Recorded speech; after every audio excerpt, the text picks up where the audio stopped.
ಬಾಚು ಆತರ ಬಾಚು ನಾನು ಬರಲ್ಲ ಕಣ. ಅಲ್ಲಿ ಕಾಣಿಸ್ತಿದಾರಲ್ಲ ಅವರೇ ನಮ್ಮ ಅಕ್ಕನ ಮಕ್ಳು. ಹೌದಾ? ಬಾಬಾ ಬಂತು. ಹೌದಾ? ಹಾಯ್ ಮಾಮ. ಹಾಯ್ ಅಕ್ಕ.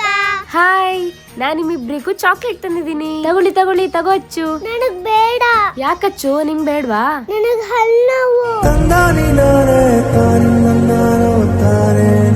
ಗೈಸ್, ನಿಮ್ಮ ಮಕ್ಳಿಗೂ ಕೂಡ ಇದೇ ತರ ಡೆಂಟಲ್ ಅಲ್ಲಿ ಏನಾದ್ರೂ ಪ್ರಾಬ್ಲಮ್ಸ್ ಇದೆಯಾ? ಹಾಗಿದ್ರೆ ನೀವು ಮಸ್ಟ್ ಅಂಡ್ ಶುಡ್ ವಿಸಿಟ್ ಮಾಡಬೇಕು ಡಾಕ್ಟರ್ ಟೂತ್ ಲಿಟಲ್ ಗೆ. ಇಲ್ಲಿ ನಿಮ್ಮ ಮಕ್ಕಳಿಗೆ ಯಾವುದೇ ತರದ ಹಲ್ಲಿನ ಸಮಸ್ಯೆ ಇದ್ರೂ ಕ್ಯೂರ್ ಮಾಡಿಸ್ತಾರೆ. ಇಲ್ಲಿಗೆ ಮಕ್ಕಳನ್ನ ಕರ್ಕೊಂಡ್ ಬಂದ್ರೆ ಭಯ ಪಡ್ಕೊಳ್ಳಲ್ಲ, ಯಾಕಂದ್ರೆ ಇಲ್ಲಿರೋ ಆಂಬಿಯನ್ಸ್ ಅಂತೂ ತುಂಬಾನೇ ಚೆನ್ನಾಗಿದೆ. ಹಾಗೆ ತುಂಬಾ ಚೆನ್ನಾಗಿ ಮೇಂಟೈನ್ ಕೂಡ ಮಾಡಿದ್ದಾರೆ. ಇದು ಇಂಡಿಯಾದ first children sign of dental clinic. ಹಾಗೆ ಇವ್ರದ್ದು ಬ್ಯಾಂಗ್ಳೂರಲ್ಲಿ 5 ಬ್ರಾಂಚಸ್ ಕೂಡ ಇದೆ. ಹಾಗೆ ಇಲ್ಲಿರೋ ಡಾಕ್ಟರ್ಸ್ ಅಂತೂ ತುಂಬಾನೇ ಕಿಡ್ಸ್ ಫ್ರೆಂಡ್ಲಿ ಆಗಿದ್ದಾರೆ. ಹಾಗೆ ಇಲ್ಲಿ ಇನ್ವಿಸಿಲೈನ್ ಕಿಡ್ಸ್ ಟ್ರೀಟ್ಮೆಂಟ್ ಕೂಡ ಮಾಡ್ತಾರೆ. ಈ ಟ್ರೀಟ್ಮೆಂಟ್ 99,000 ರೂಪೀಸ್ ಇಂದ ಸ್ಟಾರ್ಟ್ ಆಗ್ತಿದೆ. ಹಾಗೆ ಇವರ ಬ್ರಾಂಚಸ್ ಬ್ಯಾಂಗ್ಳೂರಲ್ಲಿ ಇಂದಿರಾನಗರ್, ಕಲ್ಯಾಣ್ ನಗರ್ ಮತ್ತು ಭಾರತೀಯ ಸಿಟಿ ಮತ್ತು ವೈಟ್ ಫೀಲ್ಡ್ ಮತ್ತು ಎಲೆಕ್ಟ್ರಾನಿಕ್ ಸಿಟಿಯಲ್ಲಿ ಇದೆ. ಇನ್ನು ಮೋರ್ ಡೀಟೇಲ್ಸ್ ಗಾಗಿ ಡಿಸ್ಪ್ಲೇ ಮೇಲೆ ಕಾಣ್ತಿರೋ ಕಾಂಟ್ಯಾಕ್ಟ್ ನಂಬರ್ ಗೆ ಕಾಂಟ್ಯಾಕ್ಟ್ ಮಾಡಿ.